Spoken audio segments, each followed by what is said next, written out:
Hola, ¿cómo están? Nosotros les vamos a hablar de la ciudad del siglo XV al siglo XVIII. Mi equipo está conformado por Alejandro, Daniel, Uriel, Rogelio, Armando y su servidor.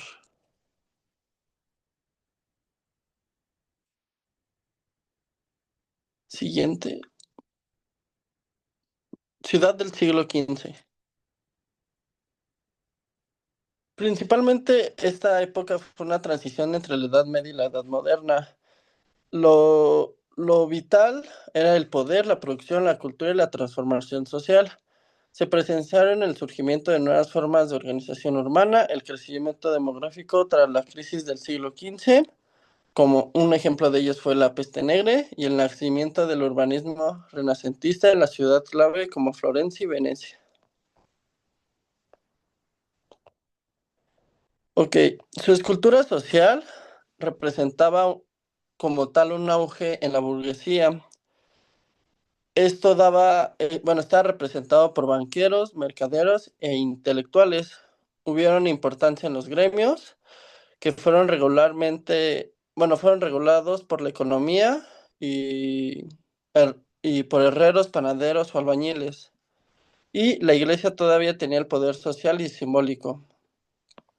Y como tal, su vida cotidiana estaba dominada por la plaza, el centro del comercio, donde se movía cualquier tipo de mercancía, la justicia y la religión, algunas ferias y mercados. Las ciudades eran ruidosas, sucias y pues eran totalmente pobladas.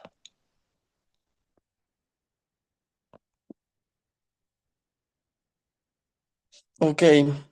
En el siglo XV mantenían un trazado orgánico o irregular, sin planificación previa. Esto quería decir que llegaban, se poblaban. O sea, se fue poblando así sin alguna organización. Las calles eran súper estrechas, parecían laberintos, habían muchas puertas y murallas defensivas. Ah, esto porque se creía antes que a partir del punto social, o sea, de un círculo, en este caso el rey, conforme se iba poblando, era tu tipo pues de clase social. Siguiente. Ok, su arquitectura. Hubieron dos tipos de estilos, en este caso fue el gótico tardío y el renacimiento temprano. Hubo después un interés por la simetría y la proporción, aunque esto fue llevándose poco a poco, sin en cambio, pues sí tardaron en mantener alguna simetría. Hubo uso de columnas, frontones, cúpulas y bóvedas inspiradas en Grecia y Roma. El aumento del uso de la perspectiva arquitectónica en el diseño de edificios y materiales principales como la piedra, el ladrillo y ocasionalmente el mármol.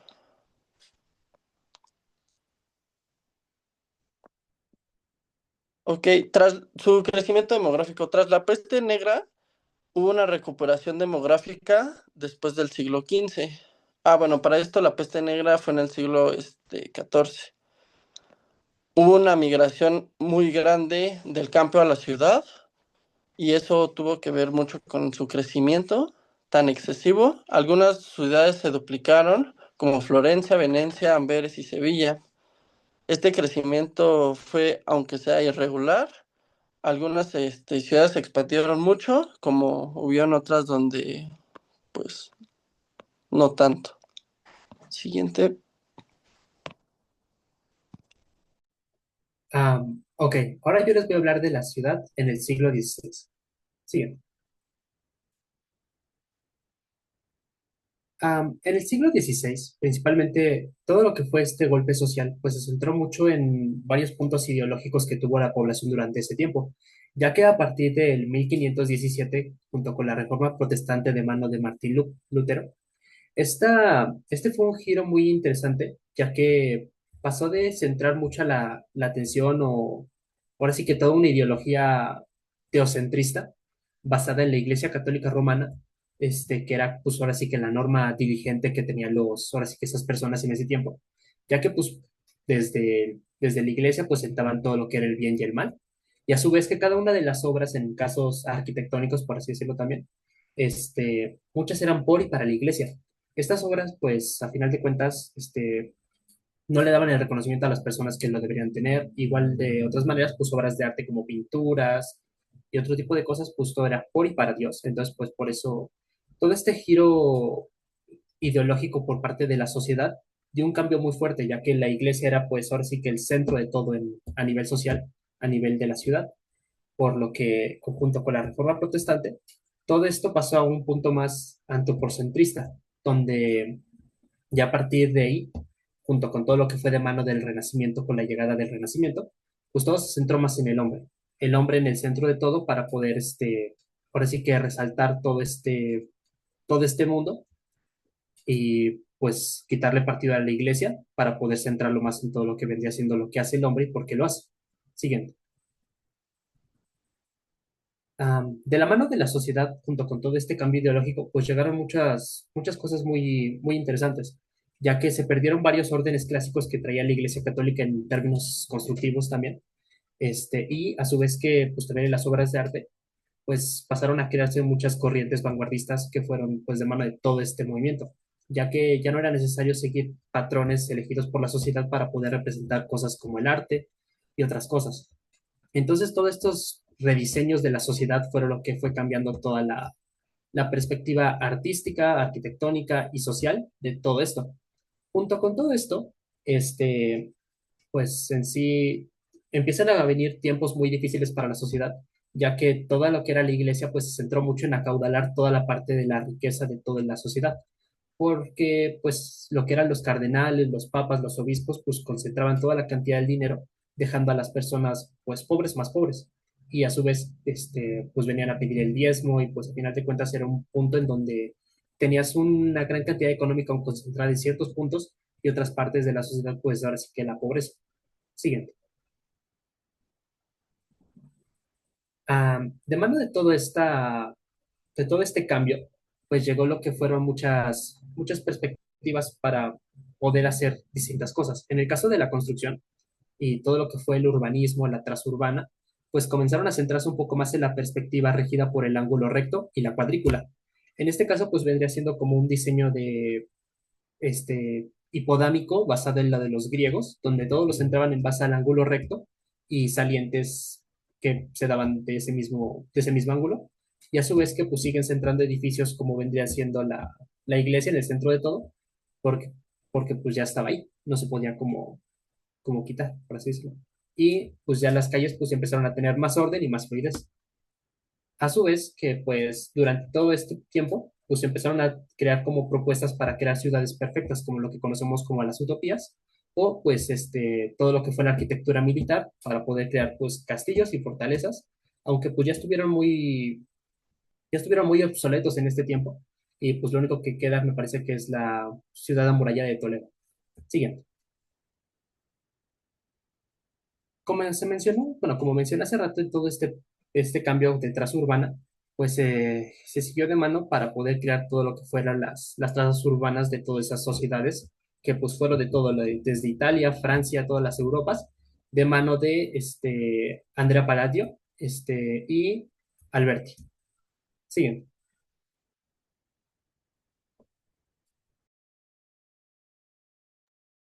Bien, yo les voy a hablar de la ciudad en el siglo XVII.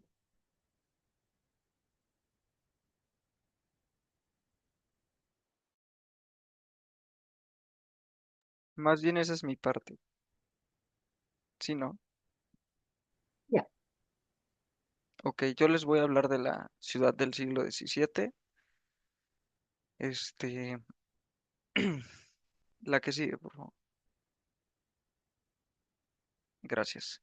Bueno, los quiero poner un poquito en contexto.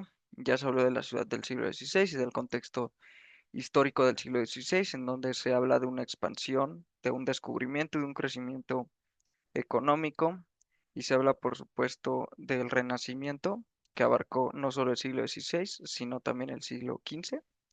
Y bueno, pasando al siglo XVII, se puede decir que este periodo es muy distinto, En lugar de haber auge y haber una gran expansión, se puede entender como un periodo de bastante estancamiento en diversas facetas eh, y diversos conflictos. Hay fragmentación religiosa, hay competencia política, hay crisis económica, social y bueno, por supuesto que siempre hay problemas que van allá, más allá de las naciones y que se vuelven hasta cierto punto globales. Siendo un poco más específico, pero sin entrar de fondo al tema, es importante mencionar que las ciudades eh, hasta cierto punto se convirtieron en un símbolo de poder, de control político y en algún punto también de tensiones y guerras. Y lo que quiere decir que, este, que aquí tenemos eh, una polarización muy distinta a lo que fue el Renacimiento. La que sigue, por favor. Gracias. Bueno, vamos a hablar primeramente de la sociedad. Este, creo que ahí me equivoqué y puse siglo XVIII, pero bueno, durante este siglo se consolidó el absolutismo como un sistema de gobierno en gran parte de Europa. Esto quiere decir que el rey o el gobernante eh, se entiende como un gobierno que viene este, por un derecho divino, ¿no? Sin meterme muy a fondo, les puse ahí una tabla de cómo estaba fragmentada u organizada la sociedad. Tenemos la nobleza hasta arriba, que es el rey, el clero, que hace alusión a la población religiosa o al sistema religioso, la burguesía, que es lo que hoy serían los empresarios, que manejan el sistema económico gracias a sus negocios privados. Luego de eso viene el campesinado, que es aquella población que se encarga del trabajo de la tierra y el abastecimiento, por lo tanto, de la población en necesidades similares. Y finalmente las clases bajas urbanas que están hasta abajo, que se encargan de los trabajos, perdón, más pesados y las labores manuales más, pues sí, más pesadas, el servicio doméstico, la manufactura, la extracción de recursos, etcétera. Yendo a la siguiente diapositiva, les voy a hablar un poco, considero que aún es importante mencionar el contraste con el siglo pasado, que es el siglo XVI. Este siglo XVII es de estancamiento, es de crisis económica, es de control social y religioso, que ya lo vamos a ver en las ciudades, porque siempre la arquitectura es una manifestación, este, del contexto que se dan en las distintas esferas de una nación. Aquí es importante mencionar que el urbanismo se volvió algo defensivo, que también refleja lo que es el barroco, que ya pasa después del Renacimiento. Y bueno, vamos a ver también cómo las ciudades o la población tiene un menor contacto con el exterior y cómo las clases sociales tienen una distinción, perdón, bastante grande. Esto quiere decir que las brechas sociales, son mucho más evidentes que en otros periodos. La siguiente diapositiva, por favor.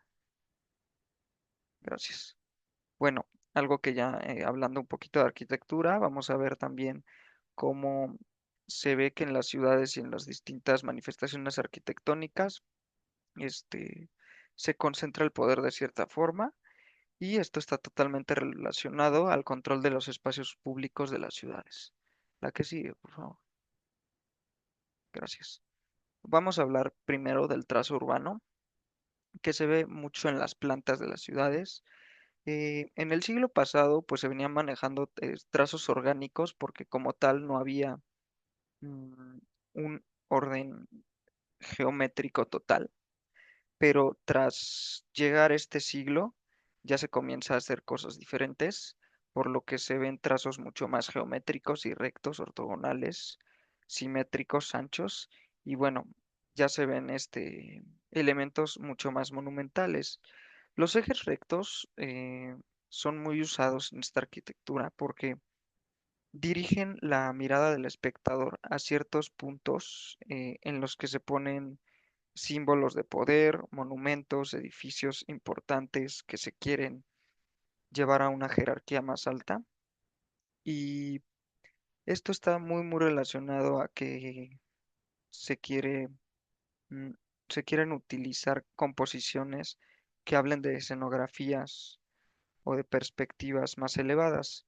Eh, También se pueden mencionar aquí que hay edificios o composiciones defensivas, es decir, quizás no del todo enfocadas hacia lo militar, pero sí en parte, como podemos mencionar a las ciudades bastionadas en forma de estrella, que es una protección militar que, si bien no se usó desde el principio, fue evolucionando. La que sigue, por favor. Gracias. Hablando de los espacios públicos, tenemos diferentes edificios, pero los principales que quise incluir para esta sección son plazas centrales, avenidas, paseos y plazas ceremoniales. Las plazas centrales se ven como explanadas muy grandes, pero están rodeadas de edificios monumentales o muy importantes para la sociedad. Aquí se pueden incluir ayuntamientos, iglesias, palacios e incluso edificios administrativos. En el caso de las avenidas y los paseos, se puede decir que estos son elementos secundarios, pero que sí son bastante importantes porque representan una conexión entre puntos importantes o clave de la ciudad y siendo pues elementos circulatorios o de circulación muy importantes. Hablándoles ya finalmente de las plazas ceremoniales y sin ir muy lejos, les puedo decir que estos también son espacios abiertos que están en torno a edificios muy importantes como lo son iglesias o palacios.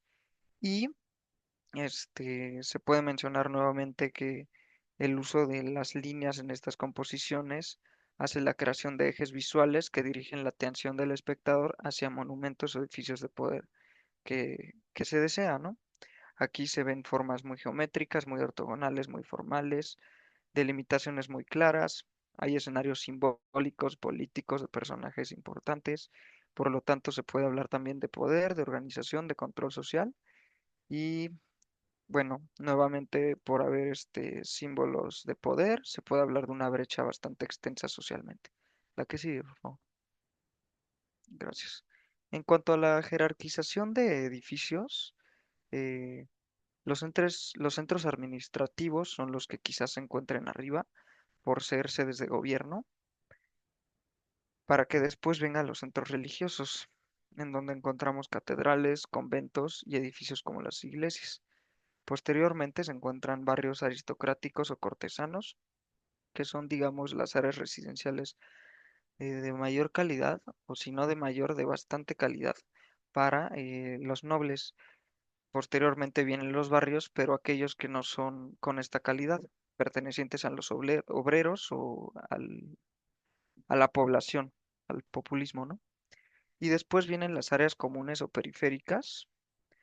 Y bueno, si algo podemos mencionar en común de estos espacios o estos componentes es que reflejan las distintas condiciones de vida en una población o en una nación, exponen el control por evidenciar cierto poder de unos sobre otros.